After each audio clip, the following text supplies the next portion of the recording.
Hello, viewers, and welcome to another episode of Political Currents, the show that brings you comprehensive coverage of our nation's political landscape. I'm your host, Rashid Oniagi. In this program, we dive deep into the heart of Nigeria's politics, bringing you the latest updates, insightful analysis, and in-depth discussions on the issues that matter to you. In each edition, we will be joined by political leaders, policy experts, and the voices of everyday Nigerians as we explore the currents that shape our political discourse. We will tackle the tough questions, challenge the status quo, and strive to understand the complexities of our diverse, dynamic political environment. So sit back and relax. Let's navigate the currents of Nigeria's politics together.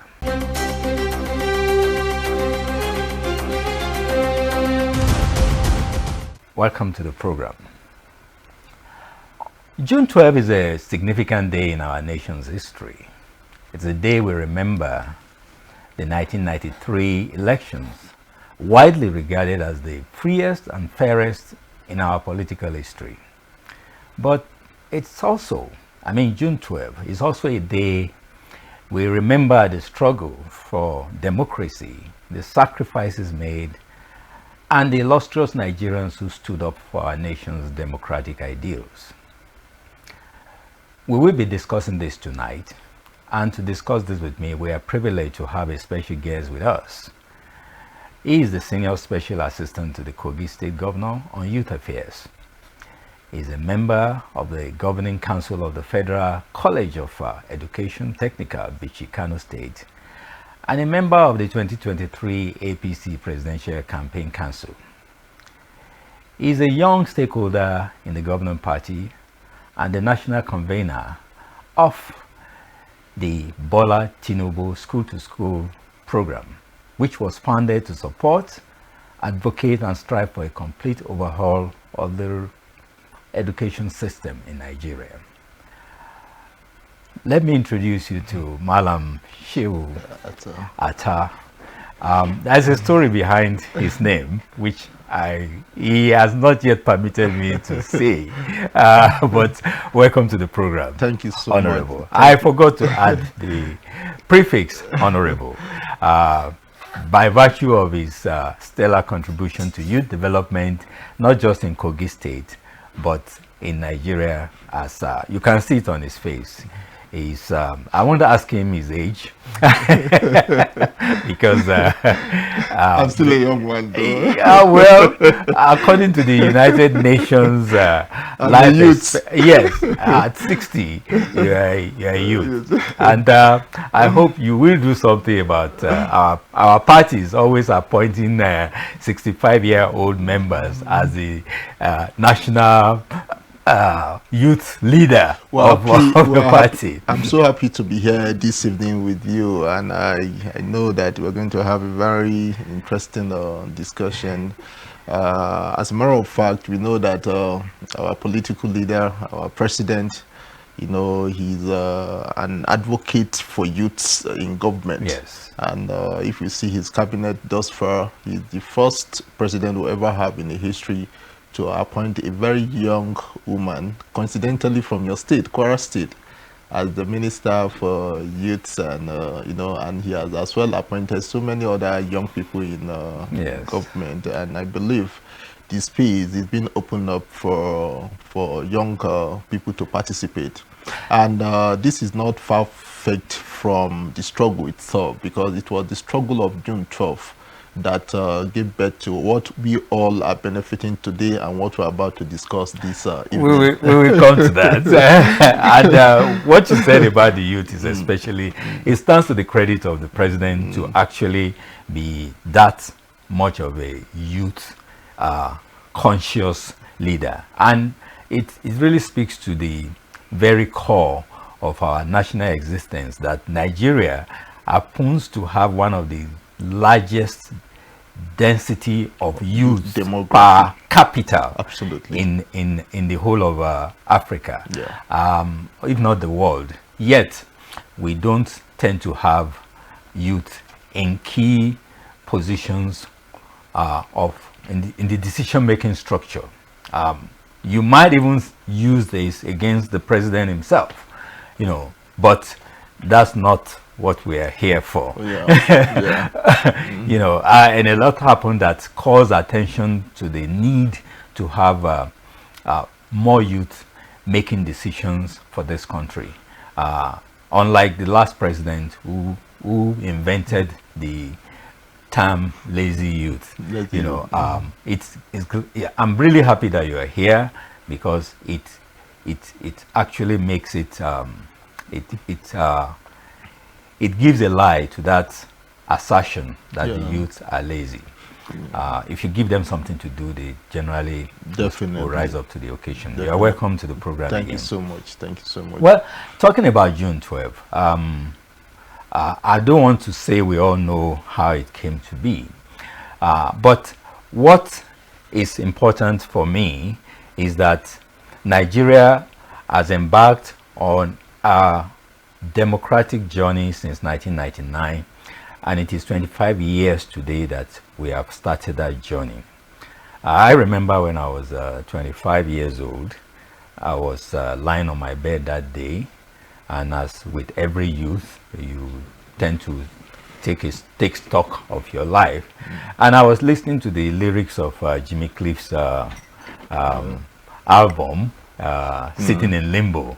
And I was particularly fascinated because it actually reflects my own position then. I don't know where life will lead me, but I know where I've been. I don't know what life will show me, but I know where I've seen. Tried my hands in love and friendship, but all that is past and gone.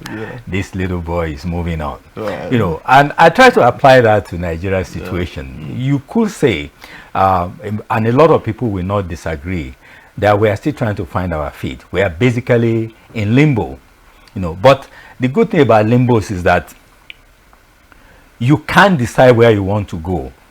It's an opportunity, not a negative situation, as far as I'm concerned, And as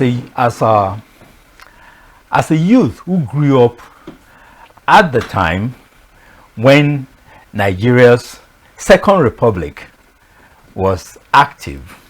I don't want to give an idea about the time you were born, but according to what you told me, that was about the time when you were born, when Nigeria was doing during the Second Republic.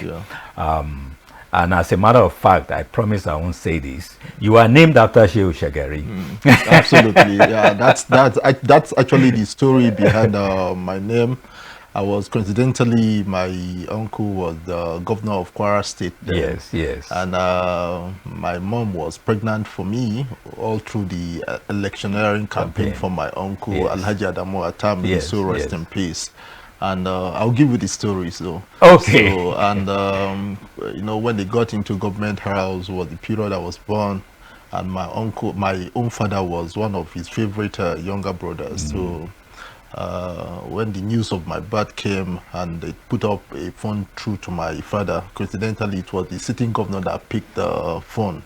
So my mom thought she was speaking with the husband. I thought she's the baby boy. So my uncle now thought that's Shehu Shagari, the sitting president then. So that's the genesis of my name. And that's how the name started. Absolutely. So as every other child want to go to school, me I want to be the governor of I wanted to be a governor as a child. So that also inspired my own political orientation, and apart from the fact that I came in from a family of politicians. Okay, so you are literally born into a democracy. Absolutely. And now we are celebrating democracy after 25 years. Absolutely. I think anybody listening will have guessed your age already. So I'm in my early 40s, so I'm still a young man. Okay, by UN standards. Anyway, we've been 25 years at it. What significance do you think June 12 has for us? Quite apart from the fact that it triggered a renewed struggle for democratic existence in Nigeria. This struggle is one that we have never actually, can only be compared with the,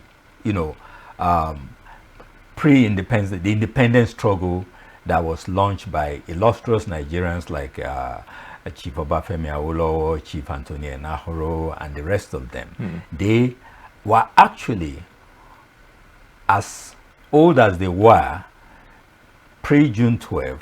They were actually like vanguards of the pro-democracy movement. Absolutely. You know, prior to June 12. Yeah. June 12 was an election matter, and that was annulled.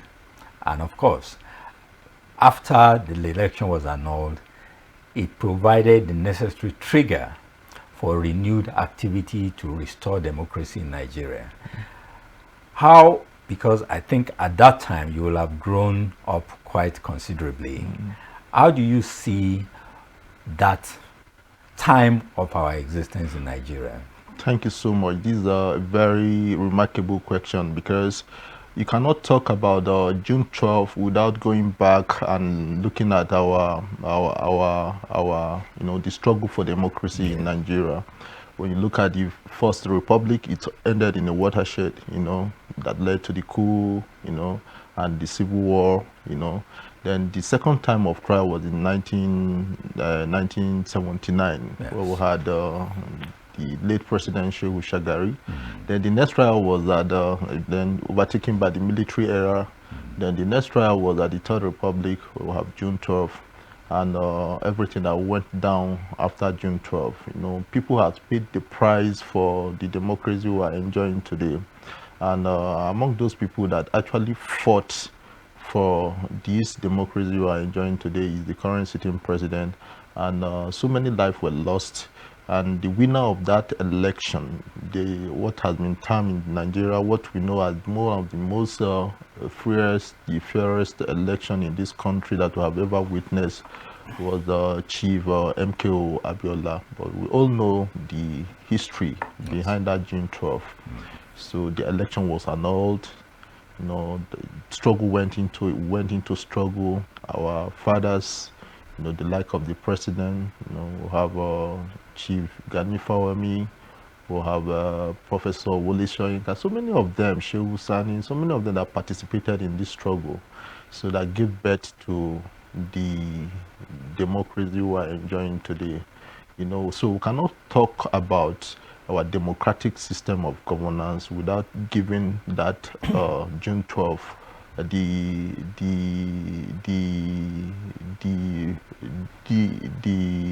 recognition it deserves. So, and we thank the former president for making June 12 the Democracy Day, and it's now a law in Nigeria that every June 12 we remember our past heroes and the sacrifices that went into it. So this should serve as a lesson, or it should serve as a lesson to our younger ones and to all of us, the young people in politics, that what we are participating in today is a struggle that people paid, with their lives. So it also should send a message to us that we should hold this, cherish it, nurture it, and also leave it as legacy to the people coming behind. So what it also send, it should also send a message to our leaders that this system of governance, which is democracy we are enjoying today, should be nurtured. They should create enabling environment for young people to look at it as a system they can hope to participate in. Now, our leaders should be able to expand the political space, make it encouraging for young people to participate. Make it, you cannot make this space encouraging for young people to participate without delivering on developmental goals, without giving this system of, without sending a message that this system of government is actually the best system of government for us. So what it means is that we need to improve our political space. The political space will have to give rise to economic freedom, right? So we are not only going to be looking out to having our political freedom. There should be economic freedom. People should look back and say, okay. Let me stop you right there, because you have made several points that I want to take you back to. The first point you made is about the need to involve the youth in governance in a more meaningful way than it has been done so far. And I remember that the former president actually nurtured and enabled the passage of a law, not too young to run bill. It has become, I believe, it has become an act of, yeah, of course, of the National Assembly now. We might want to go back to that to see it as a positive development. But at that time, my own question was always, why do we even need to make a law to enable youth to participate in governance? Absolutely. When, as we have been grown up to believe, the youths are the leaders of tomorrow. Eventually, they will come into their own. Maybe not when they are still youth, but basically, they will come into their own at some point. And with the country that has over 70% of its population below the age of 40, you cannot even avoid it, even if you make all the laws in this world to prevent it. So that's one part of it. But I also want to ask a question that I think has been bothering me for a while. That was the entire June 12 struggle a struggle against military dictatorship, or a struggle for the establishment of the principles, the core principles of democracy, which is freedom and the protection of fundamental rights? Because what I discovered was that even though we were able to fight the military to a standstill and they eventually gave up, well, I wouldn't say gave up, there was, you could call it a divine intervention, which basically exposed the complete inability of the military to continue to stay in power. And General Abdul Salam was the last military head of state that we had. Now, so when that happened, it was no longer possible to go on with military rule. But I have seen a trend since this democracy began that fundamental freedoms and rights are still something we are fighting for every day. The degree of impunity in the polity, the degree of violations of fundamental human rights have not abated in any way. The justice system is still in relative disarray. How has democracy helped to actually free the space for Nigerians to pursue their prosperity with peace of mind and freedom, knowing fully well that democracy is supposed to stand as a bulwark against the violation of those freedoms? Yeah, this is a very deep question, because when you look at it, we won't have been where we are without fighting the military guys that Yes. That impose the autocratic the unitary system of government. And I would say that the struggle for June 12 was a double-edged sword. Double-edged sword in the sense that, we wouldn't have been able to practice a democratic system of governance without getting the military guys out of the way. Right. So entrenching and building on the achievement of that struggle of June 12 that gave birth to the democracy we are having today is what I think we should continuously work on. As a matter of fact, the democratic system of governance is a work in progress. We cannot say that we are there yet, just like the president highlighted. Yeah, you cannot say we are there yet, for the fact that we have a cycle of elections, elections that give birth to a peaceful transition, even though not as free and fair we might want it to be, but we still have cycle of election that give birth to the transition in governance. Yes, so yes. we have our democratic system in place. So what I think our leaders and every political stakeholder should struggle to attain should be that inclusivity, should be that building on the blocks that our founding fathers have laid, the foundation that they have laid for democracy, building on it, entrenching human rights, and making sure that our electioneering campaigns work for everybody, making sure that there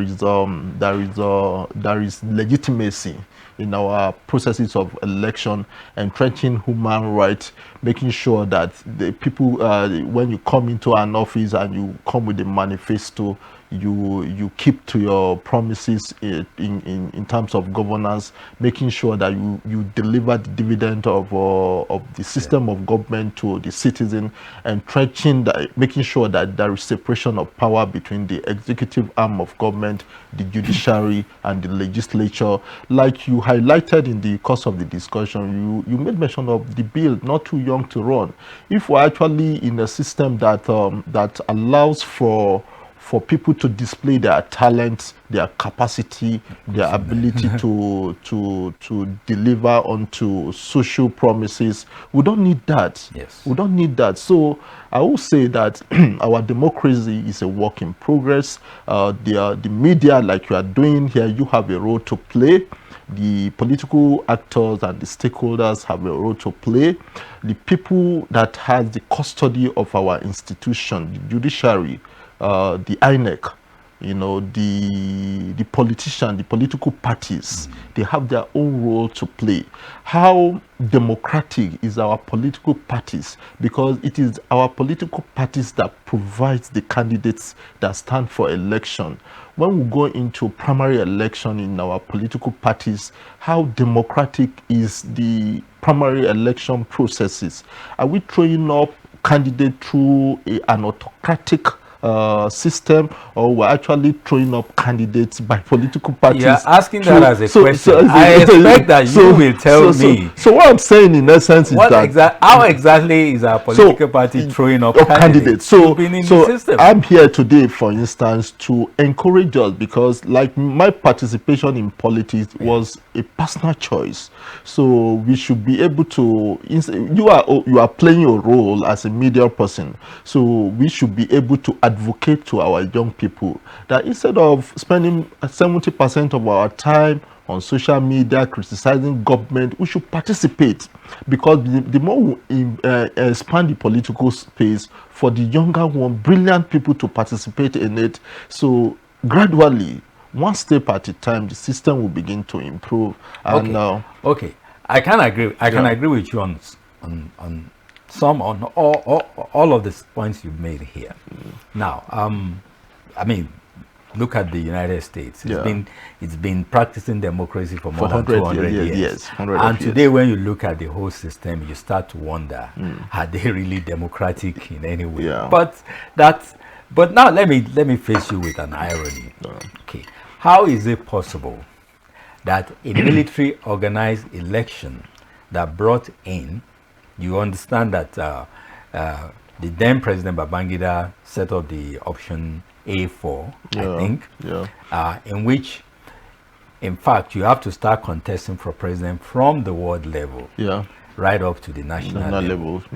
And I want to believe that that is what gave us that election that is still being considered as one of the freest and the fairest election in Nigeria in the history of the irony of the whole situation is that a military organized election is being considered as one of the best, if not the best, Nigeria has ever held, as opposed to all the elections that we have been conducting in Nigeria since 1999.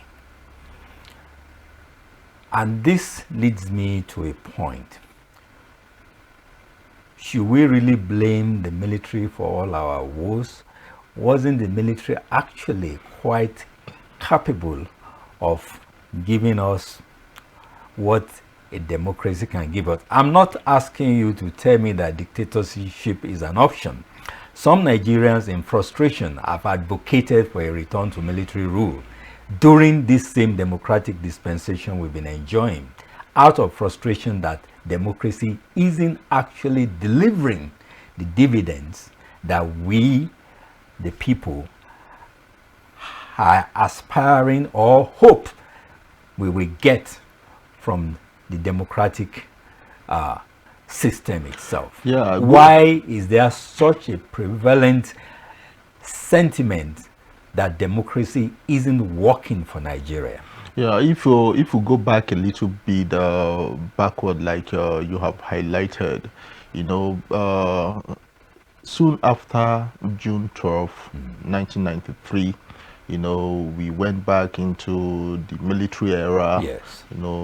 Then fast forward to 1999, that we did the experiment of transiting from the military era to the democratic system of government.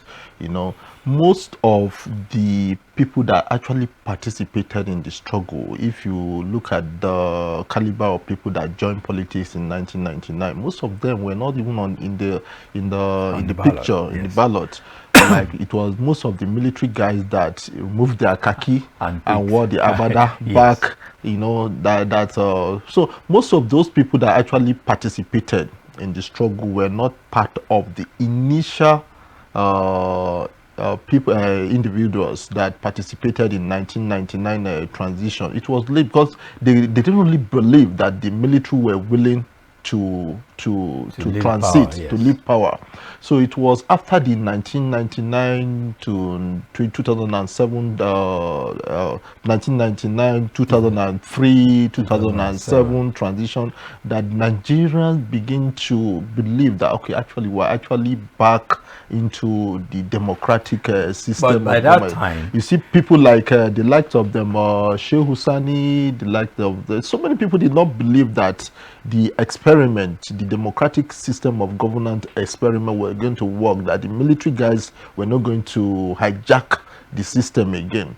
So there was this culture of autocracy, there was this culture of anyhowness that had been built into our psyche, that we still carry as a baggage into this political space. So that is why I'm saying that we need people, we need our leaders to expand the space, to entrench democratic values. Is a system that is growing, and I believe that if we have visionary leaders that can expand this space, that can advocate for democratic value, that we have to go back to our schools, we have to go back to our higher institution and ensure that the democratic values is entrenched in our even younger ones as they are coming up, because like what you have said is the truth. But when you look at how matured is our political parties, what is the system of how are candidates being thrown up in our political parties? Because you cannot have a political party that will impose a candidate on other okay let's you raised a very, very valid point now about party structure in Nigeria. But before we go there, let me also ask you this. If the very first few years of our democratic, you can call it the Fourth Republic, was largely peopled by personalities who simply crossed over from the military. Even our president then was a former military, and our last president was a former military. And basically we've had 4 presidents so far, I think.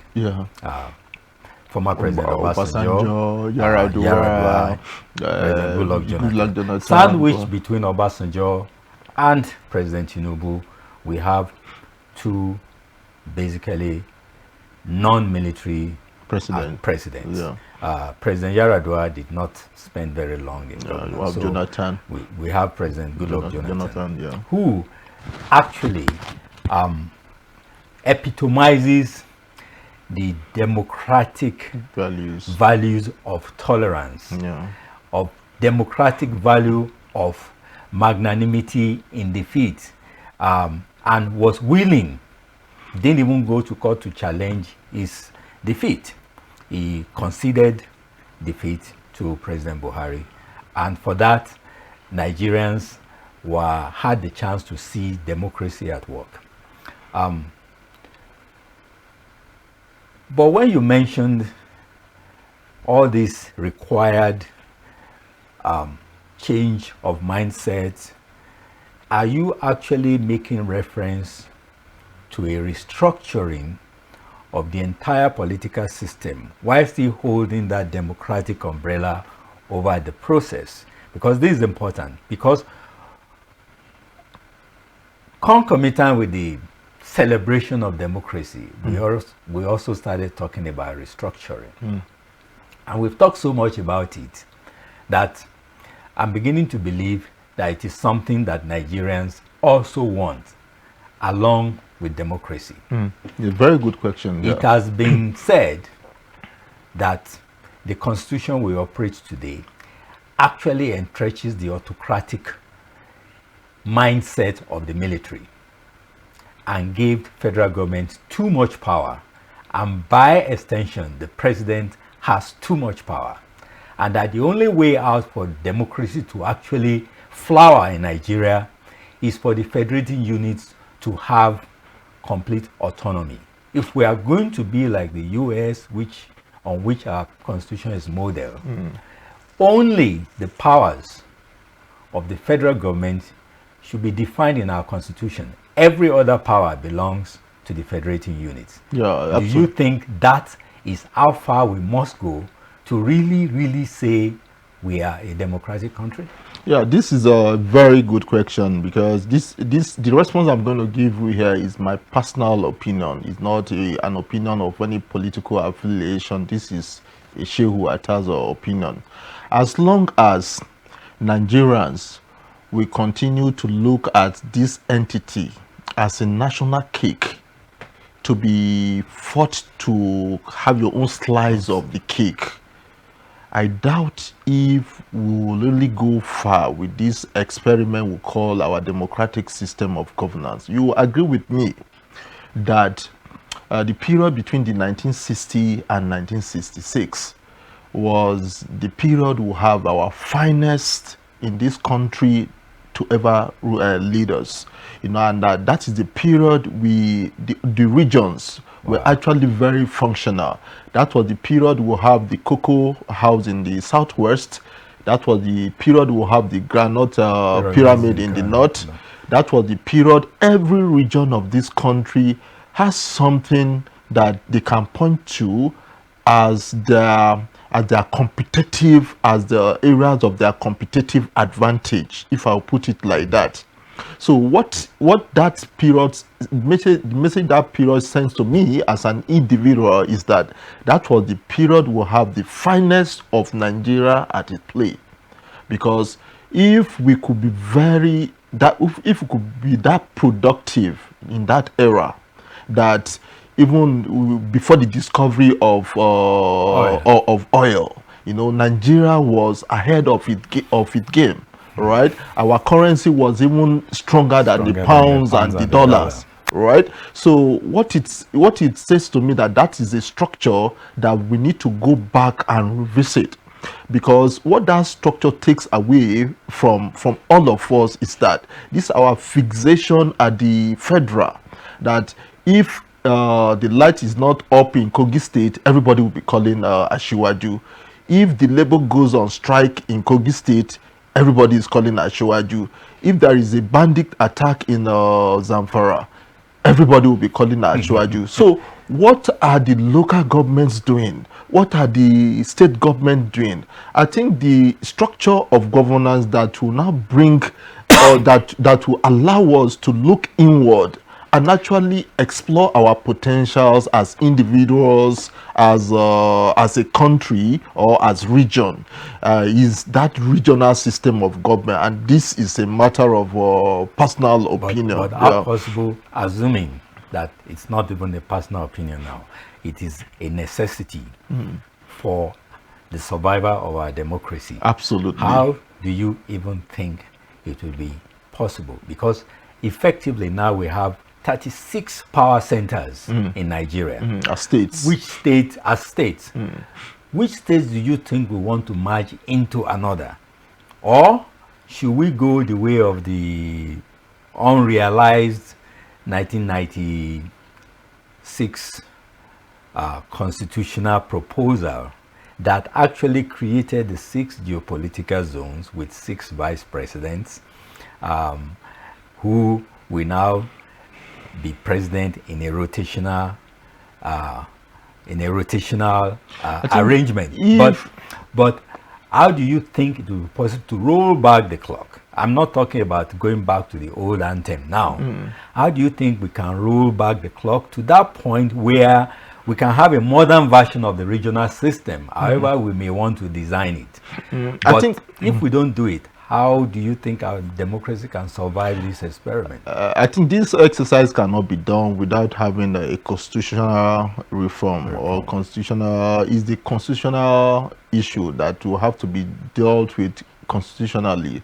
And if going back to the regions will give us that platform to be able to be productive, as we all know it, because you know what that will do for Nigeria is that every region or every region now begins to look at themselves as, you know, a federating unit, right? A federating unit that, you know, that will strive to be competitive with the other region. And I think with that, what that will put in place eventually is that Nigerians will begin to see what they can contribute to their federating units to ensure that every unit is productive. So what that will as well do to an average Nigerian is that every leader will now become conscious of investing in their various region to ensure that, okay, yeah, North Central is competitive with the Northwest, and Northwest is competitive with the Southeast, and Southeast is competitive with the Northwest. So every region now identify their competitive advantage. Our leaders will now begin to put the right pegs in the right hole. Without this, it will not longer throw up this our fixation of having a national cake that everybody will want to come and take a slice without actually contributing to the cake. Let's go on a short break now. When we come back, we will continue this very, very interesting discussion about the future of democracy in Nigeria and how each and every one of us can contribute to the success of that journey. Don't go anywhere. We'll be right back.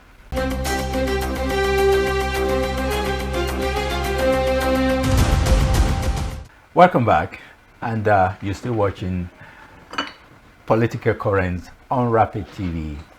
We're reaching you on channel 176 on Star Times and on the free-to-air Nightcomsat satellite. We've been discussing with my guest, Honorable Shehu Atta, on the prospects of democratic survival in Nigeria and what each and every one of us as Nigerians can do to push this program forward.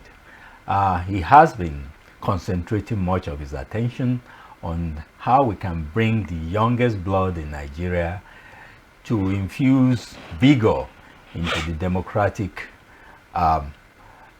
project, the better to make it work for not just this generation of Nigerians, but for coming generations. This easily is a democracy we want to last for the next 200 years. And if we are projecting 250 years for our democracy, because nothing lasts forever, we've only done 10% of the journey. But we all pray and hope that long after all of us here are no longer there, our children and our children's children will continue to enjoy the fruits of the struggle that many Nigerians died for and many Nigerians fought so very hard to bring to fore. But before we go on, I just want you to hear what the president himself, who was one of the leading figures in the pro-democracy movement of the 90s, has to say about what they did in order to give us what we have now, however imperfect it may be. Take a listen.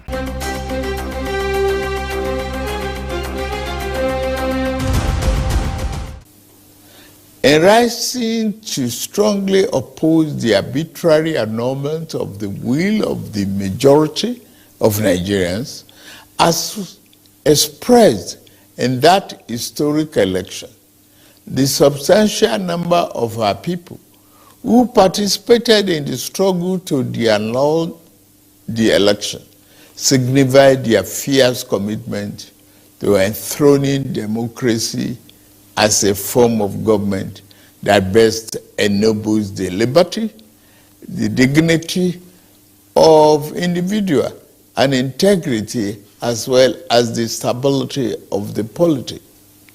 The fierce opposition to the annulment of June 12, 1993 presidential election and unrelenting pro-democracy onslaught it unleashed was the equivalent of the battle against colonial rule by our founding fathers that resulted in the gaining of Nigerian independence in 1960. Just like the anti-colonial movement, the pro-democracy June 12 vanguard demonstrated once again the enduring validity of the 19th century historian Arnold Toynbee's eternal postulation that civilization and society experience progress as they are forced to respond to challenges posed by the environment. The unjust annulment of a widely acknowledged free and fair election was a challenge that elicited resistance by a resurgent civil society, leading ultimately to the attainment of our second independence, as exemplified by the return of democratic governance in 1999. Fellow compatriots, we celebrate a day that has remained a watershed in our nation's history, not just today, but for every June 12, for the endless future that our beloved country shall exist and work stronger and stronger. Generation of Nigerians will always remember themselves that the democracy that is steadily going to become the defining essence of our polity was not gifted to us on a silver platter. We can easily recall the sacrifice and the martyrdom of Chief MKO Abiola, the custodian of the sacred mandate that was so cruelly annulled. He sacrificed his life in unyielding patriotic defense of the ideals of democracy, as symbolized in his choice by his fellow countrymen and women as their duly elected president. There was an easier choice for him. It was to forgo the justice of his cause and opt for the path of ease and capitulation in the face of the tyranny of power. To his eternal credit and immortal glory, Abiola said no. He demonstrated the time-tested eternal truth that there are certain ideals and principles that are far more valuable than life itself. Every day on this day, down the ages, we will recall the several heroes of democracy, such as Kudirat Abiola, wife of Chief Abiola, who was brutally murdered while in the trenches fighting on the side of the people. We remember Pat Alfred Rewani, one of the heroes of our independence struggle, and Major General Shehu Musa Yar'Adua, retired, who was silenced by the military junta while in pursuit of democracy. They gave their yesterday for the liberty that is ours today. The point is that we must never take this democracy for granted. We must forever jealously guard and protect it like a precious jewel.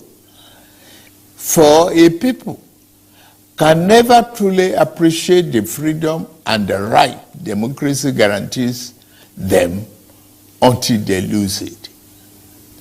We have transferred the dark, thorny part of dictatorship before, and those who experience it can readily testify to the unbridgeable gap between the dignity of freedom and the humiliation and degradation of tyranny.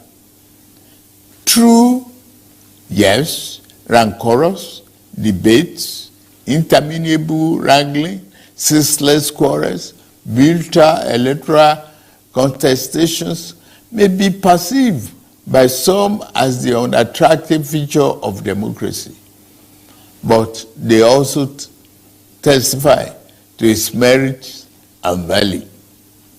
This year, we held the 7th in the cycle of elections that have become sacred ritual of our democratic practice in this dispensation since 1999.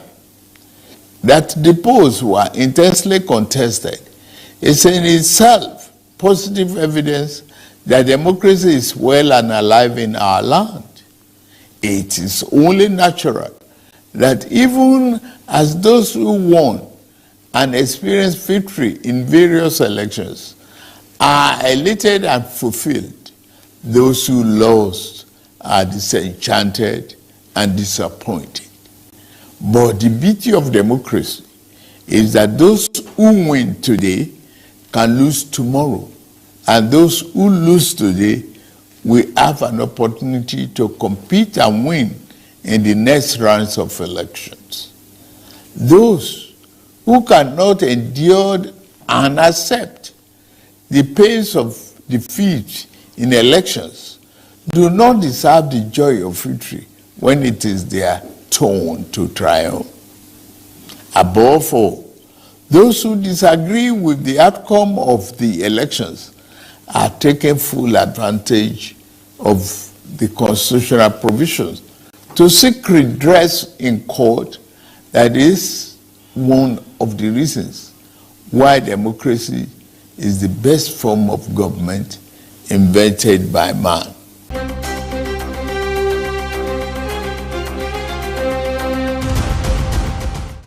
Now, I'm going to ask my guest, what do you think of what the president said in his June 12th broadcast? Yeah. If I would summarize what the president speech, the message he tried to pass across to all Nigerians is that, that's the summary of that message to me is a message of hope. It's a message of hope that captured our journey from where we're coming from to where we are today. You see, the president took his time to give remarks and recognize our fathers and all our political stakeholders that even paid the ultimate price for the democracy we are enjoying today. He highlighted the journey so far. He acknowledged the fact that, things are difficult for Nigerians, and he closed his wonderful speech by giving hope to Nigerians that he knows that things are difficult, but we have only two options. We have only two options. And what are those two options? He said we can either choose to stand still or to move forward. And we have only one way of standing still, but we'll have several ways of moving forward. That is quoting from the president of the United States, right? That we'll have several ways of moving forward. but we only have one way of moving forward. Standing For me, still. of standing still. For me, that is the message there, that we will have to choose the path, or we want to move. And the path the president has chosen is to lay a very good foundation for us and for the future generation to benefit from. The president, on every occasion he has found himself, has always reminded Nigerians that building a nation is not a task that will come overnight, and it's not a task that is not going to be a walk in the park, right? So we have to be patient enough to go through the sacrifices, and we believe that going forward, after these rainy days, right, there's going to be hope, and there's going to be light at the end of the tunnel.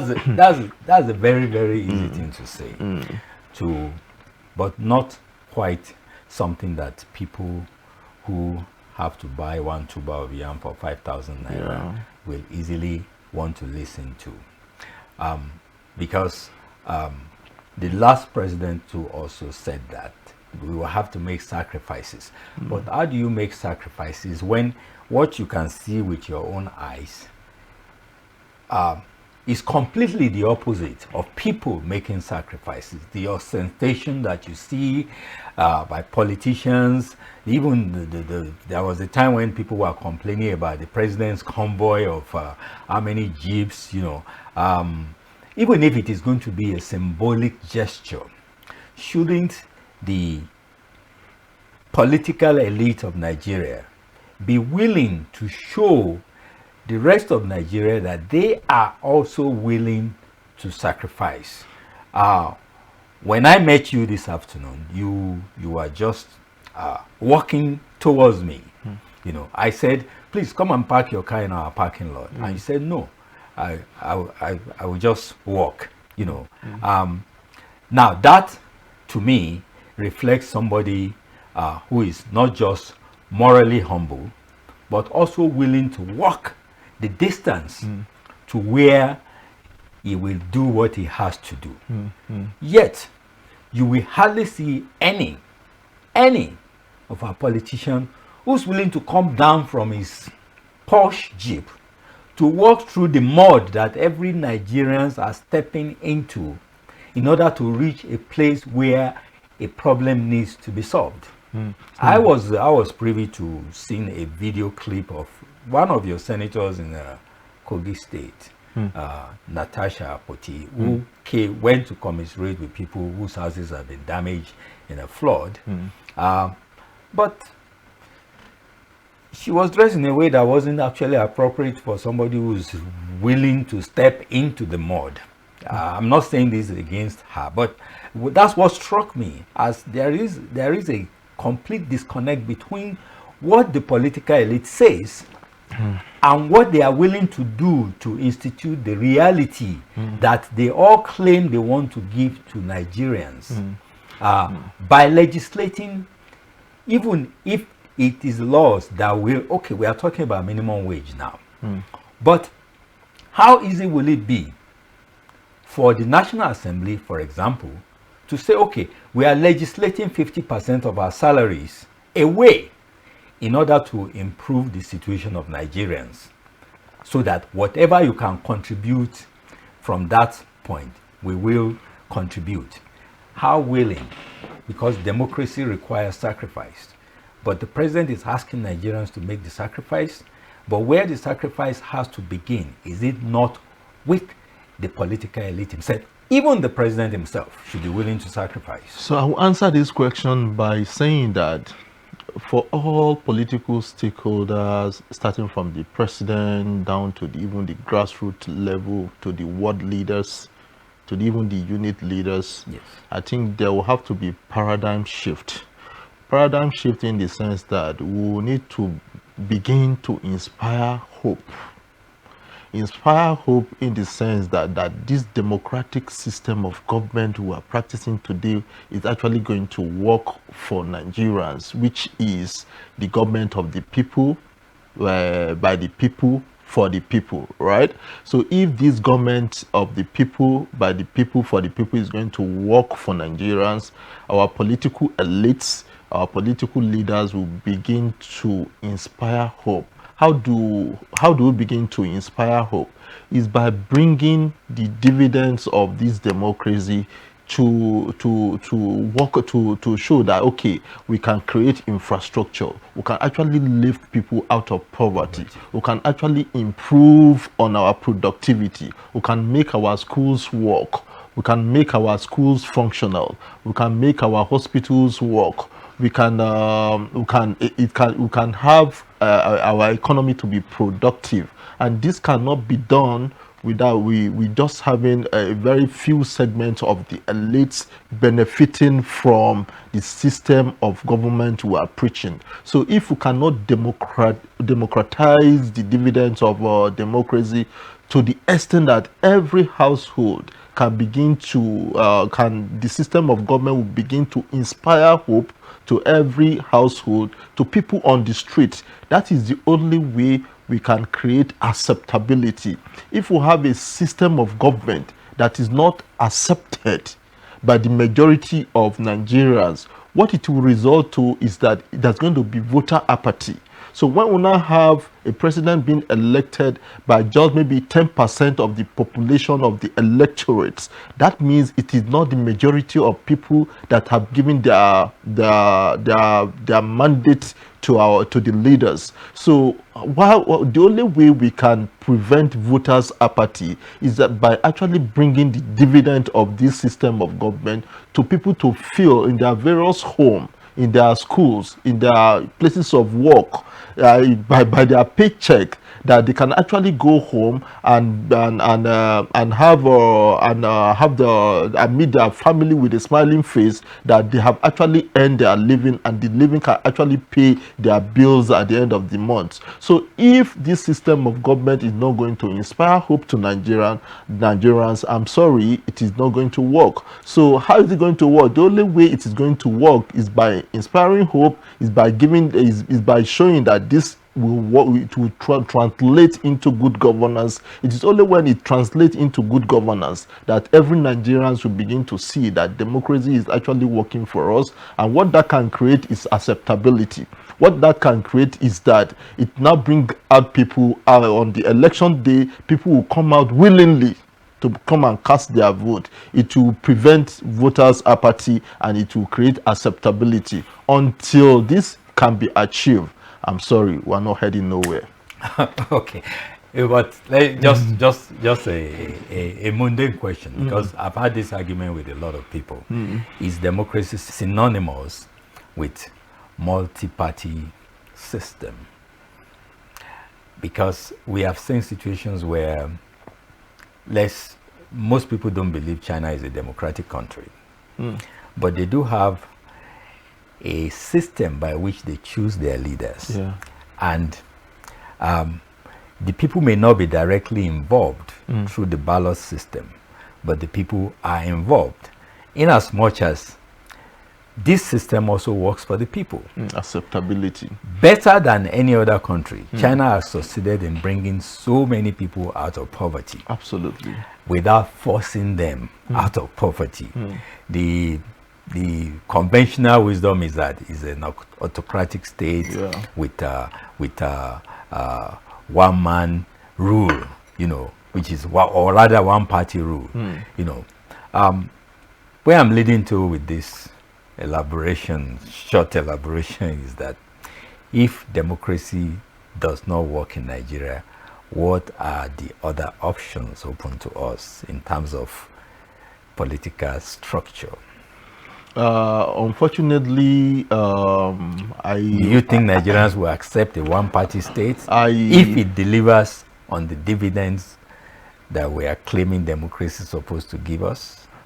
We, as a people, we need to make this system of government work for us. So we have no option. We have no option. As a people, we need to make this system of government work for us, because if the only option we'll have is going back to Egypt. And going back to Egypt means that we are going back to the military system of government.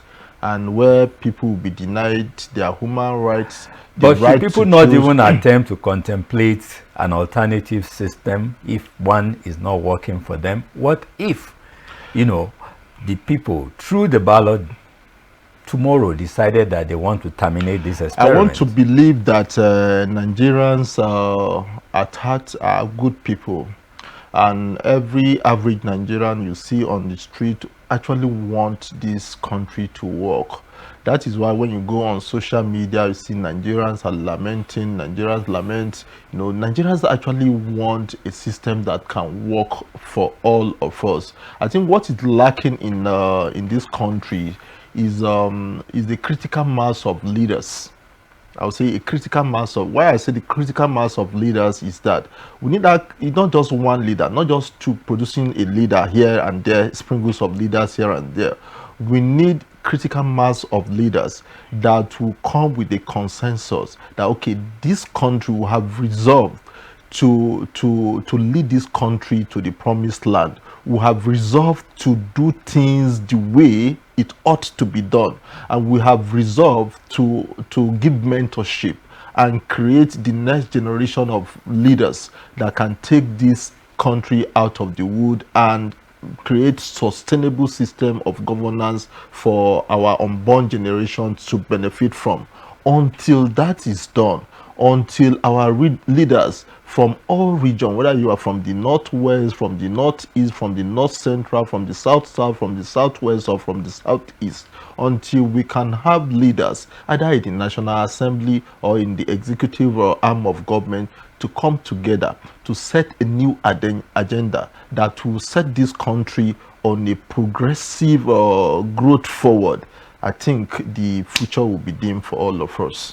Okay, because the only option we have that will bring the divergent opinion on the table is the democratic system of governance. So we don't have any other option. Okay, another question I want to ask is, do you think this democratic system we're operating is too expensive?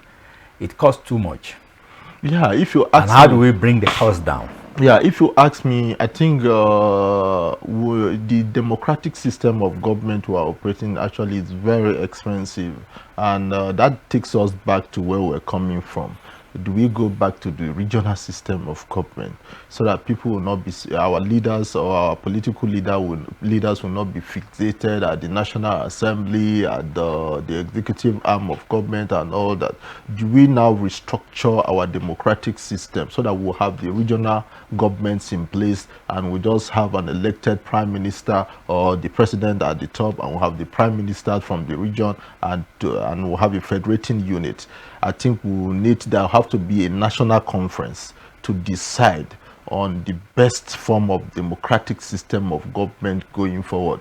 As for what we have today, it fixates everybody on a national cake that we're not actually participating effectively on building baking the cake, but everyone is fixated on the national cake. Everybody just want to go to the national and cut from the slice of the cake.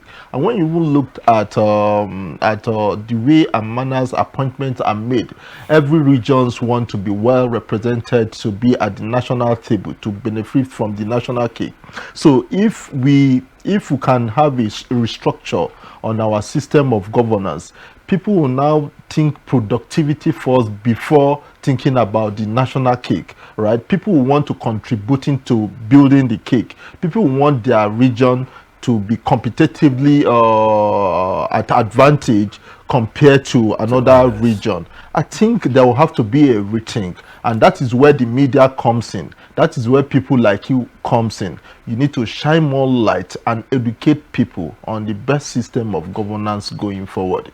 Okay, as a youth leader, as a special assistant to the governor on youth affairs, yes. How well do you think you can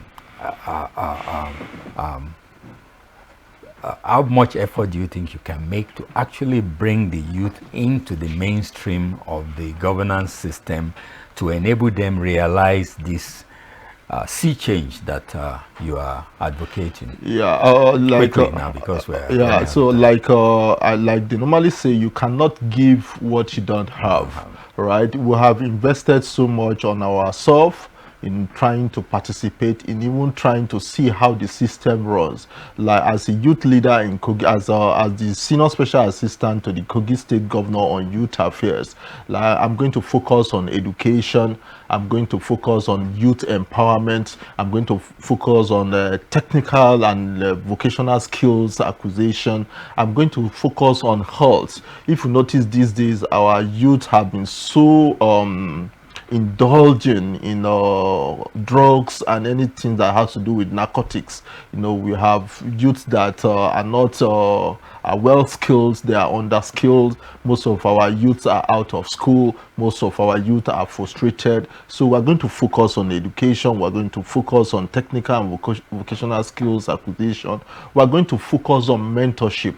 We intend to bring in shining youths that have accomplished so much milestone from all regions of the country to come speak to our youths in Kogi State and by extension nationally, to inspire hope, to create a mentorship structure such that, you know, this political because politics and governance, you cannot go into government without without developing the skills for governance. That is why you see somebody strive for an office, he gets into that office, he doesn't know what to do. So what it means is that before you can be effective in governance, it's just like learning how to make a shoe.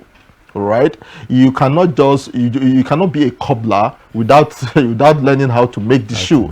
So you cannot give effective governance without learning how to governance. So governance itself is a case of mentorship.